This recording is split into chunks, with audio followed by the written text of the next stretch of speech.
warahmatullahi wabarakatuh. Kita melanjutkan video yang kemarin ya, tentang benih-benih khawarij, yang tentunya ngaji seperti ini untuk membersihkan hati kita. Jadi bukan untuk nyemes orang lain atau menuduh orang lain sebagai pelakunya. Jadi syarat ngaji yang benar itu adalah bersihkan dulu hati kita, sehingga nanti pada saat kita ngaji kita merasa dinasehati, kita merasa dituturi, kita merasa diingatkan. Sebab kalau hati kita tidak bersih, nanti kita ngaji mungkin tentang orang kafir, entah orang fasik, entah orang khawarij, itu kita gunakan untuk menuduh orang lain. Ini akibat dari hati yang kotor. Jadi, ngaji hanya untuk menuduh orang lain, mengkambing hitamkan orang lain. Kalau seperti itu namanya orang buta yang berada di tempat yang terang. Artinya ya tidak ada gunanya,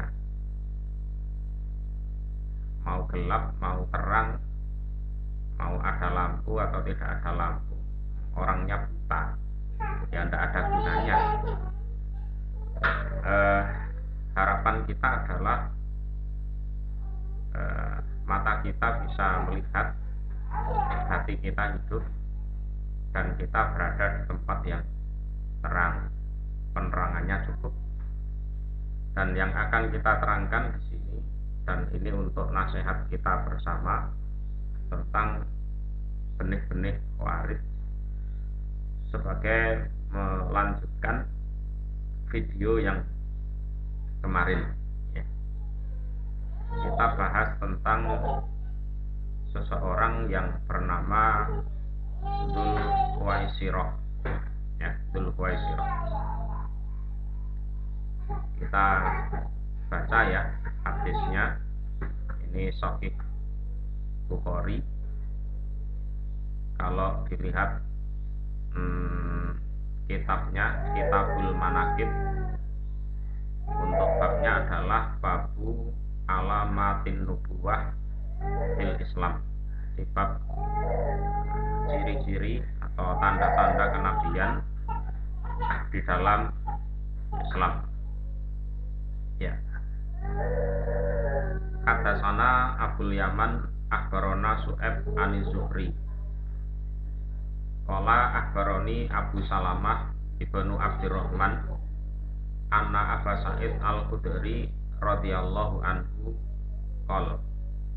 Jadi sesungguhnya Abu Sa'id al-Khudri radhiyallahu anhu dia berkata, ini riwayat dari salah seorang sahabat yang bernama Abu Sa'id.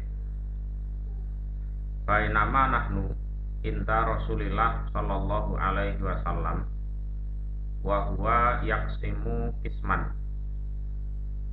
Saat itu kami berada di sebelahnya Rasulullah, dan waktu itu Rasulullah sedang bagi-bagi jaraan atau bagi-bagi harta secara umum ya. Atahu Dzulkhuwaisirah, tahu-tahu datanglah seseorang yang dijuluki Dzulkhuwaisirah. Nah, ini adalah dedengkot orang khawarij, dedengkot orang khawarij. Wa huwa rajulun min Bani Tamim, dia adalah seorang laki-laki dari Bani Tamim. Ya bisa dilihatlah, bisa dilacak, Bani Tamim itu siapa zaman sekarang loh ya, bisa dilacak. Cuman kita tidak bahas ini Bani Tamim atau apa, enggak. Karena awal tadi sudah kita jelaskan, kita ngaji seperti ini untuk diri kita sendiri, jadi bukan untuk nyemes orang lain. Faqala ya Rasulullah idil, wahai utusan Allah, engkau supaya adil. Gitu. Jadi Rasulullah sedang bagi-bagi, tahu-tahu ada yang protes namanya Dzulkhuwaisirah, bilang kamu itu jadi utusan Allah kok ya yang adil. Gitu. Nah, kebiasaannya Rasulullah memang orang-orang yang baru masuk Islam, istilahnya mu'alaf, itu dikasih harta lumayan banyak. Di video kemarin kita sudah jelaskan, satu orang itu kadang dikasih 100 onta, ya, satu orang lagi 100 onta. Sementara pejuang-pejuang lama seperti orang Ansor itu malah tidak dikasih apa-apa. Dan cara berpikir seperti ini sudah kita bahas di video sebelumnya, ya. Bisa disimak video sebelumnya. Nah, inilah perbedaan cara berpikir kenabian dan cara berpikir orang Khawarij. Ya. Kalau cara berpikir kenabian, orang yang baru-baru masuk Islam itu dikasih harta banyak dengan tujuan biar hatinya lunak.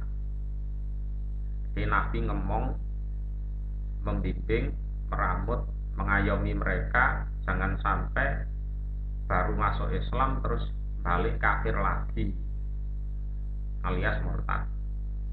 Kan gitu kan? Karena keimanan mereka masih lemah. Untuk yang lama-lama, para pejuang itu oleh Nabi dijaga niatnya, dijaga kehormatannya. Jangan sampai yang asalnya bermental pejuang jadi mental pengemis. Kan gitu. Jangan sampai dulu waktu susah bisa niat karena Allah, begitu waktu kaya terus semuanya hitung-hitungan dunia, dikonversikan ke duniaan. Tapi kalau cara berpikirnya orang Khawarij beda lagi, ya.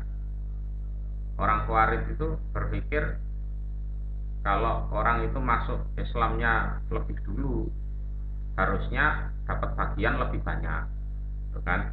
Kalau baru masuk Islam kemarin, itu ya dikasih sedikit aja. Kalau tidak ada ya tidak usah dikasih. Cara berpikirnya adalah berpikir keduniaan, seperti berpikir orang kerja di pabrik atau perusahaan. Kalau kerja lama ya tentunya gajinya lebih tinggi daripada orang yang kerjanya baru. Inilah perbedaan cara berpikir kenabian dan cara berpikir orang Khawarij. Jadi orang Khawarij itu kelihatannya ibadah, kelihatannya baca Quran, bahkan hafal Quran, tapi semuanya diukur dari kacamata dunia. Nah, itu loh. Di sini sebenarnya, okay. Jadi hitung-hitungannya bukan kok urusan sama Allah, enggak, tapi urusannya sama keduniaan, sama pangkat, sama harta. Ini bisa dikembangkan. Aku ini hafal Quran, hadis yang aku hafal juga banyak ribuan. Jadi aku harus punya prioritas nomor 1 naik panggung, kan gitu kan. Ya, aku ini pejuang lama, aku juga harus punya prioritas dapat bagian banyak. Jadi amal ibadahnya itu diminta pahalanya di dunia. Itulah orang Khawarij. Sehingga begitu ada benturan dengan cara pikir kenabian, mereka protes. Yang diprotes bukan orang sembarangan loh ini. Yang diprotes adalah Nabi Muhammad sendiri. Ikdil, kamu itu jadi Rasulullah supaya adil, jangan seperti ini cara baginya, kan gitu kan. Jangan seperti ini cara baginya, kan. Lalu fakola wailak waman yakdil idza lam adil, kasihan kamu, celaka kamu ya. Nah, terus kalau aku ndak adil, terus siapa yang bisa adil? Ya, aku ini utusan Allah kok, dipercaya sama Allah, lah kok kamu nilai tidak adil. Lah kalau aku kamu nilai tidak adil, terus siapa yang kamu nilai adil sekarang? Ayo. Jadi di samping cara berpikirnya adalah cara berpikir keduniaan, orang Khawarij itu punya cara berpikir suka protes, ya banyak omong, ya suka protes, banyak omong, nekat, terus ya gitu. Kalau mungkin sekarang bisa digambarkan seperti orang yang mungkin infak, ya dia infak mungkin 10.000 atau 20.000. Nah terus biasanya ngutik-utik takmir masjidnya, uang itu digunakan apa saja. Wah itu tuh modelnya seperti itu. Uang infak itu kemana saja, jangan-jangan dimakan sama takmirnya itu. Dia tidak ngerti, jadi pengelolaan masjid itu juga mahal, ya. Wong dia sendiri kalau sholat di situ, kalau tidak pakai lampu tidak mau, tidak pakai kipas angin, tidak pakai AC nggak mau, katanya panas, ya.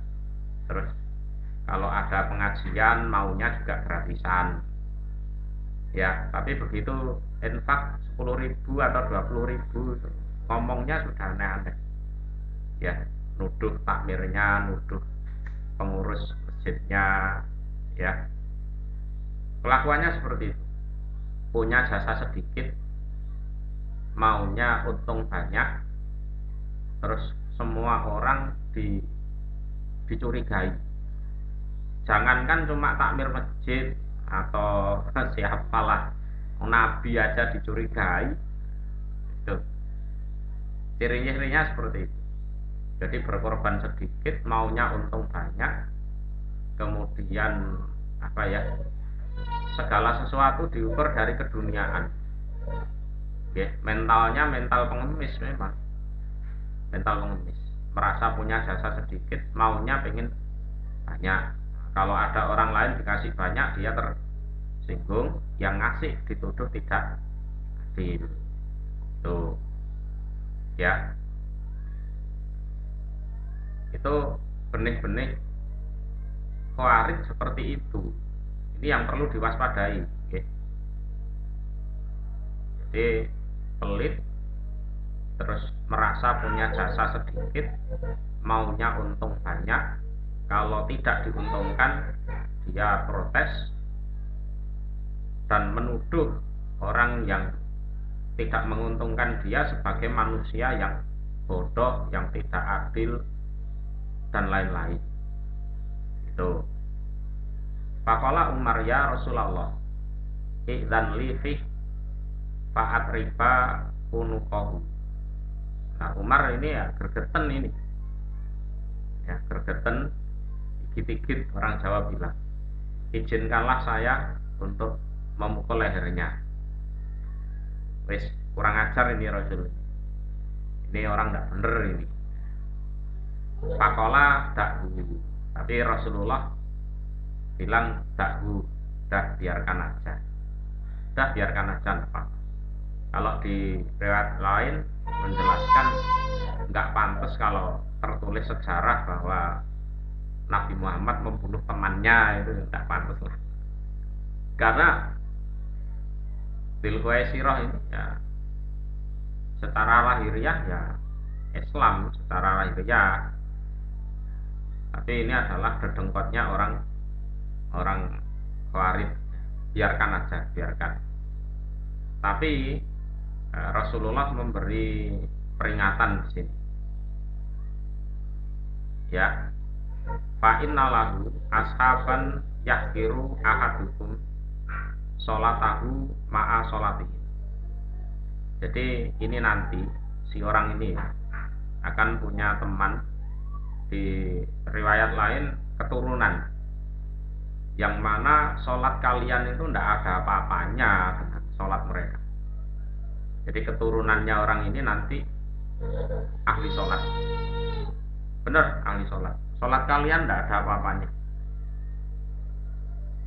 tidak ada apa-apanya dibandingkan sholat mereka. Wasiyamahu ma'asiyamihin. Terus mereka nanti juga ahli puasa, puasanya luar biasa. Puasa kalian tidak ada apa-apanya. Kalian itu paling ya puasa Ramadan tok yang wajib-wajib itu. Mereka puasa sunnah juga. Yaqra'unal Quran. Orang-orang Khawarij nanti ya juga hafal Quran, membaca Al-Quran. Tapi la yujawizu tarokiyahu. Tapi tidak melewati tenggorokan mereka, hanya di mulut. Jadi tidak masuk ke dalam hati. Sejak awal saya jelaskan tadi, hati kita supaya dibersihkan, sehingga dalam ngaji itu kita merasa dinasehati. Oke. Kalau hati kita kotor, saat kita ngaji, baca Quran, kita akan menuduh orang lain sebagai pelakunya. Nah, ini ciri-ciri orang Khawarij. Jadi ngaji bab kafir, bab fasik, bab munafik, bab musyrik gitu, bab bid'ah. Ah, ini kelakuannya sebelahku ini. Nah, ini temanku itu. Nah, itu berarti itu.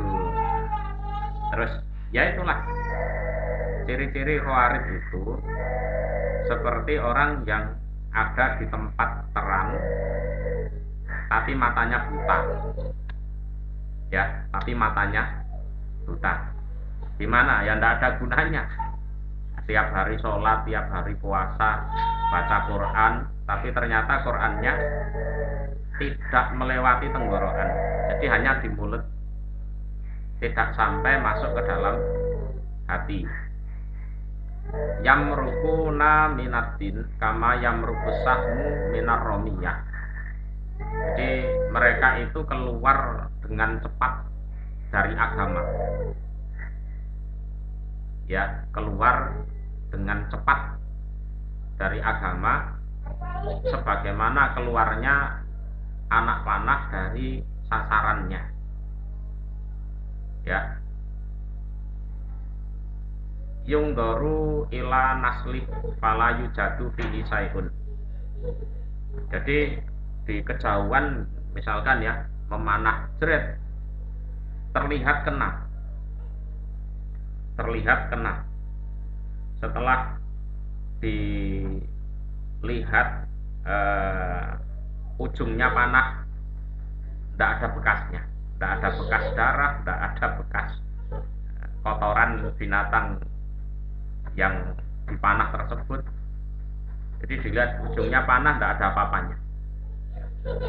Tsumma yungdoru ila risofihi fala yujadu fihi sayy. Lalu coba dilihat pangkalnya panah, juga tidak ada bekasnya apapun, bekas darah tidak ada, bekas bulunya buruan juga tidak ada. Kemudian sumayung doru ila nadiyih wahwa kithu fala yujadu fihi sayy.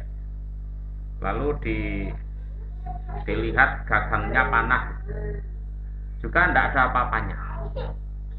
Sumayung doru ila kudatihi fala yujadu fihi sayy.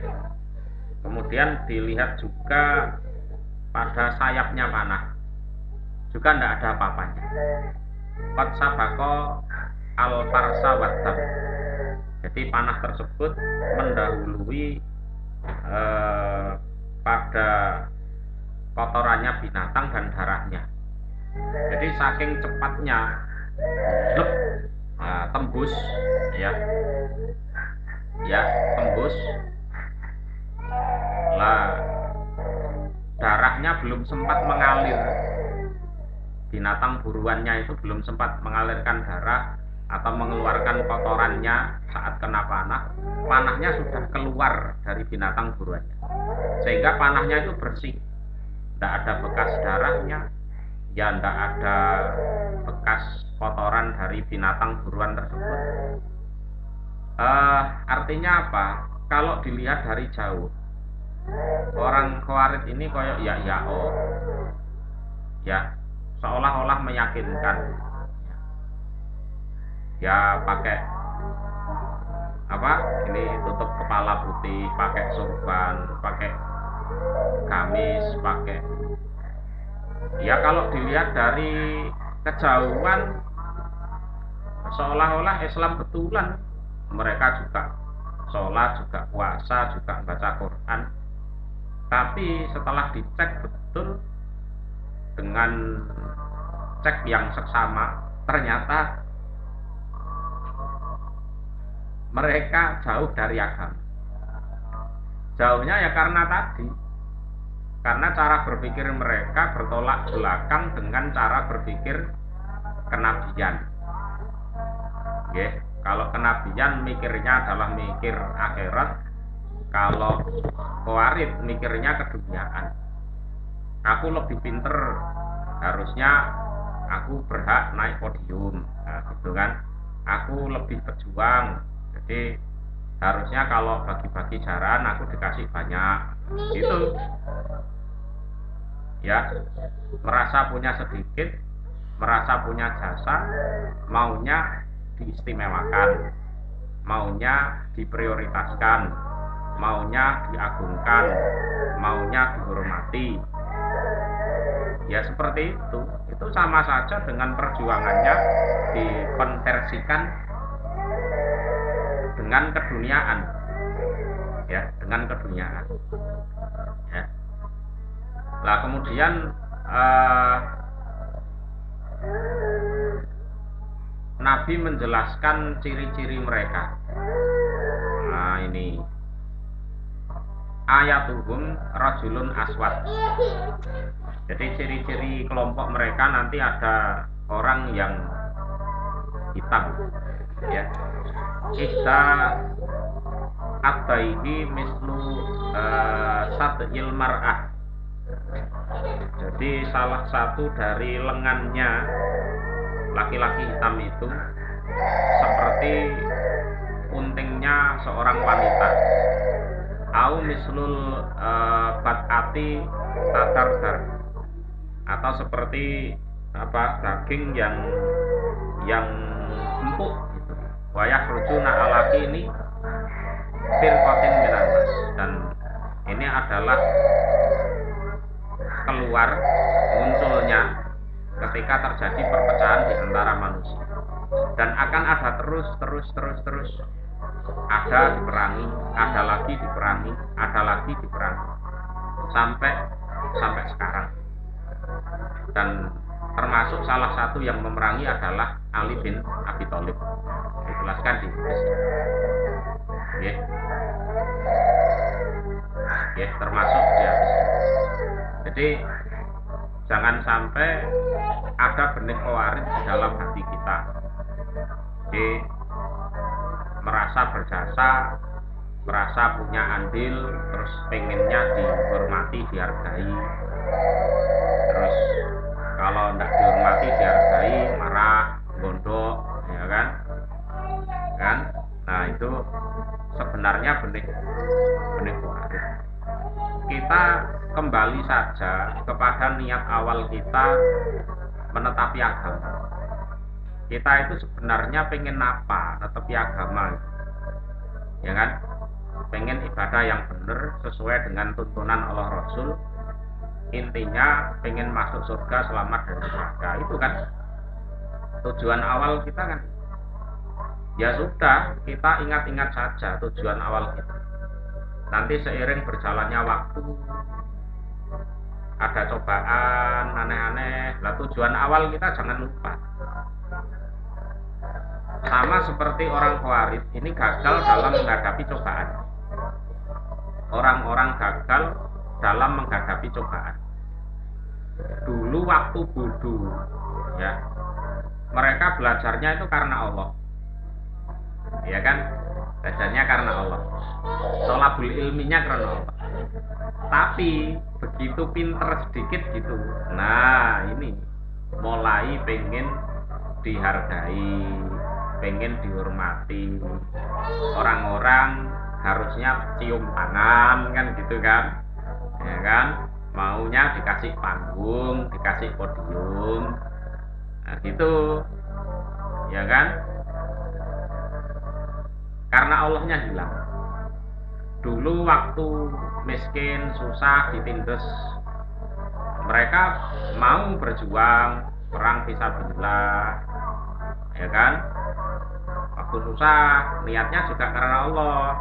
Tapi begitu Islam sudah jaya, banyak harta, ya kan? Nah, mulai niatnya berubah.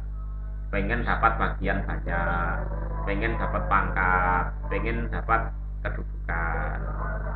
Nah, gitu. Ya, seperti itulah model-model Khawarij yang gagal di tengah jalan.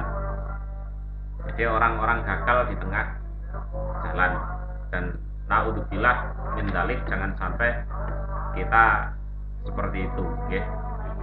Ya, jadi niat awal kita ibadah itu pengen ibadah yang benar, diterima oleh Allah sesuai dengan tuntunannya Rasulullah, ya. Kemudian niat itu supaya diingat-ingat, dijaga, jangan sampai menggok amal baik kita konversikan ke dalam masalah keduniaan. Nah, di video yang kemarin kita supaya mencontoh orang-orang Ansor yang mana mereka dinasihati oleh Nabi, biarkan aja orang-orang itu pulang bawa harta, bawa sapi, bawa kambing, bawa unta. Yang penting kalian pulang membawa Rasulullah ke Madinah. Itu, ya. Jadi dalam beragama itu harusnya seperti itu.